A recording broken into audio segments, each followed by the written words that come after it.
کنبے کے تئیں فرض کو سینے سے لگائے، کنبے کے تئیں فرض کو سینے سے لگائے،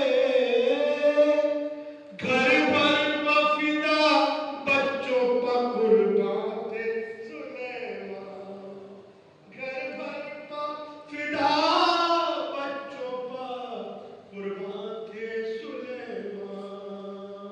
حضرات یہ شعر خاص طور سے نازم ہے، یہ میں نے جو مشاہدہ کیا اس کے سلسلے میں ہے، افکار کی پورش سے بھی ہنستا ہوا چہرہ، افکار کی پورش پہ بھی ہنستا ہوا چہرہ، اور صبر اور تحمل کے تو سلطان تھے سلیمان، صبر اور تحمل کے تو سلطان تھے سلیمان۔ بس دو شعر ہیں جن کو سنانا ہے آپ کو خاص طور سے گا فرمائے۔ مجلس ہو کہ محفل ہو، زیارت ہو کہ ماتم، بہت توجہ چاہتا ہوں، مجلس ہو کہ محفل ہو، زیارت ہو کہ ماتم، مولا پا دل و جان سے قربان تھے سلیمان، مجلس ہو کہ محفل ہو، مجلس ہو کہ محفل ہو، زیارت ہو کہ ماتم، مجلس ہو کہ محفل ہو، زیارت ہو کہ ماتم، مولا پا دل و جان سے قربان تھے سلیمان۔ اور یہ آخری شعر خاص طور سے توجہ چاہتا ہوں، ایسا دیکھیے گا شاید کسی قابل ہو، بہت توجہ۔ سب منتیں کرتے ہی رہے موت سے، لیکن سب منتیں کرتے ہی رہے موت سے، لیکن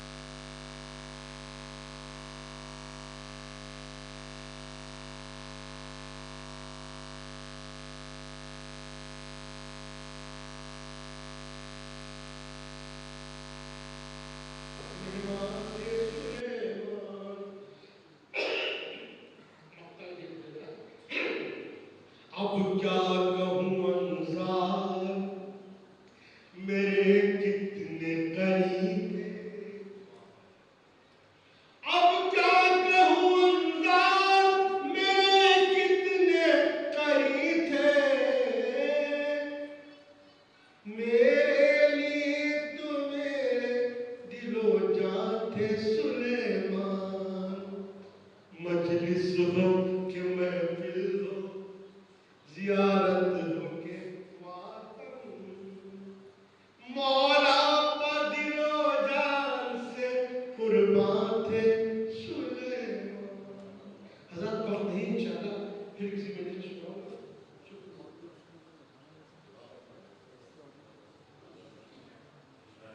جناب انوار ستارپوری اپنے تاثرات کا اظہار فرما رہے تھے۔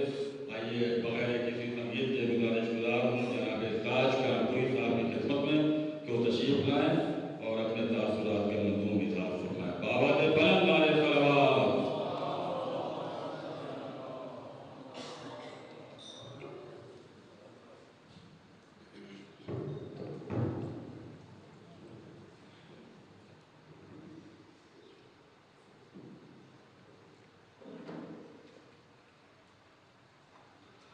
حاضرین مجلس السلام علیکم۔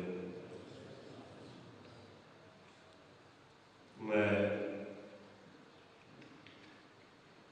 اپنے کلام کے ذریعے ان کی شہزادوں کی خدمت میں اور ان کے اہل خانہ کی خدمت میں تعزیتی کلام پیش کرتا ہوں، اور